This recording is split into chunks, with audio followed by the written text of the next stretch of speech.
हम ये कहना चाहते हैं कि हमारे इंडिया में जो हिंदी पट्टी राज्य है, उसमें सभी अभिभावक यही सोचते हैं कि मेरे बच्चे पढ़ लिख कर डॉक्टर बने, इंजीनियर बने, आईपीएस बने, आईएएस बने, जज बने।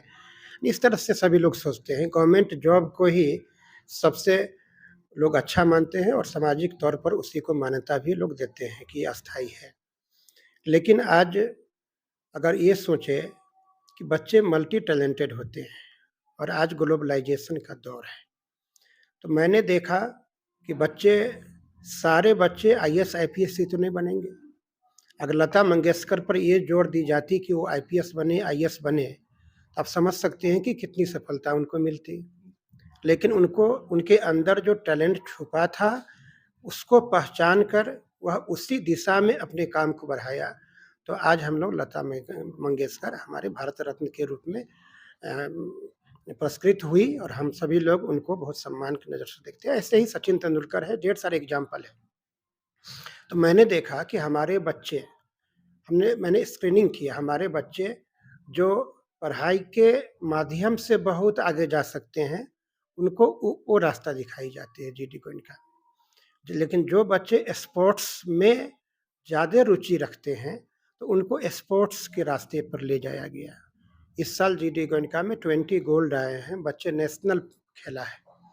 तो ये जो कल्चरल इवेंट है, यानी कि हम अपने संस्कृति को जो धरोहर मानते हैं, संस्कृति के रास्ते पर, यानी कि जो कल्चरल है, यानी म्यूजिक है, डांस है, जो भी कहिए, इस माध्यम से भी बच्चे बहुत आगे जा सकते हैं। तो यहाँ पर जो छुपा हुआ टैलेंट है, तो उस टैलेंट को बाहर निकालने के लिए ये व्यवस्था की गई है और आप जैसा कि देख रहे हैं कि बच्चों में कितना उत्सुकता है। इस टैलेंट मंच के माध्यम से बच्चे सेलेक्ट होते हैं, तो फिर उन्हें आगे जाने का रास्ता प्रशस्त होगा।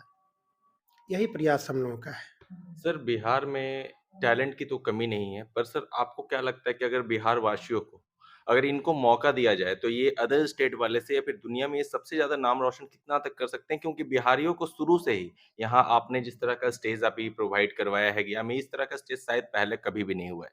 आप देख सकते हैं कि गया में बिहार में खास करके अपना एक स्टेडियम तक भी नहीं है। और अगर बिहार वासियों को अगर मौका अगर दिया जाए तो सर ये कितना मतलब ऊँचा तक ये जा सकते हैं, कितना अपने नाम को बिहार के नाम को ऊपर बढ़ा सकते हैं? इसका सबसे अच्छा उदाहरण है आप स्वयं। हुँ, पहले पत्रकारिता में, जर्नलिज़्म में लोग कितने जाते थे याद करिए। और आज जो युवक है, हमारे बिहार के पत्रकारिता जो पत्रकार हैं, वो पत्रकारिता में कितना सम्मानपूर्वक आगे बढ़ रहे हैं पूरे देश में, ये पूरे देश देख रहा है। उसी प्रकार बिहार में आपने 100% सही कहा कि बच्चे काफ़ी टैलेंटेड हैं, लेकिन सही प्लेटफ़ॉर्म न मिलने के वजह से वह सही जगह जहाँ उनको जाना चाहिए, उससे महरूम हो जाते हैं।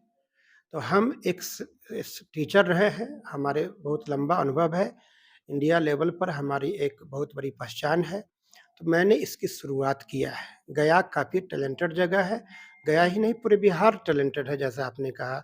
सही प्लेटफ़ॉर्म बच्चों को स्क्रीनिंग करके जो उस दिशा में जाना चाहते हैं, तो ये सही प्लेटफ़ॉर्म उपलब्ध अगर बच्चों को हो, तो बच्चे बहुत आगे जा सकते हैं। ये हमारा विश्वास है और मैंने देखा भी है। इसलिए इस तरह की बात मंच उपलब्ध करवाने की मैं एक छोटी-सी प्रयास कर रहा हूँ आप लोगों के सहयोग से।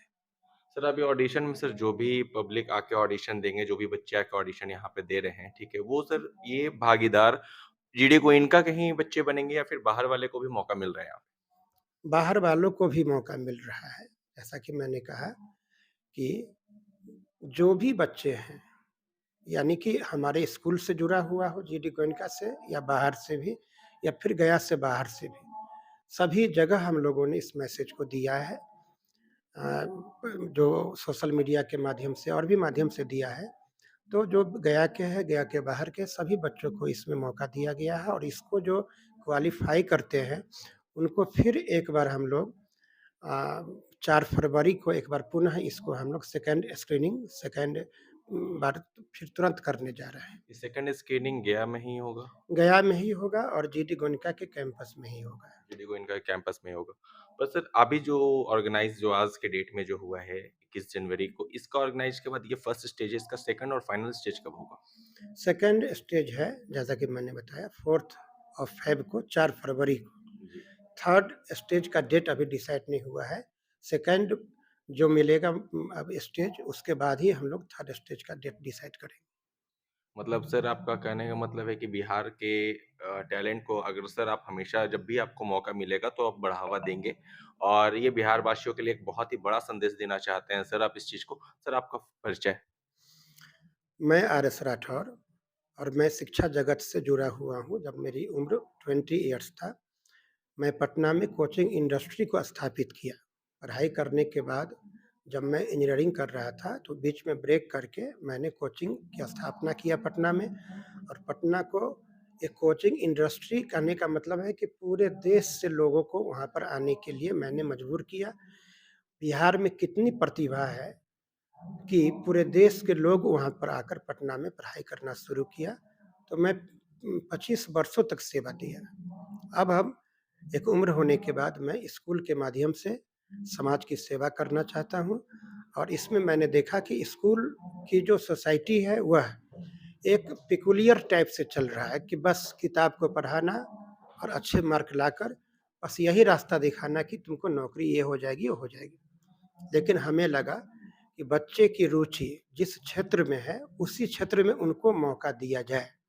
इसी प्रयास के तहत ये आप देख रहे हैं, स्पोर्ट्स में भी हम लोगों ने इस तरह की व्यवस्था किया है। इस बार की जो पूरे 7-8 महीनों की पिछले तैयारी में बच्चे नेशनल आए हैं, 20 गोल्ड लाए हैं। इस प्रकार से बच्चे जिनको सही प्लेटफ़ॉर्म नहीं मिल रहा है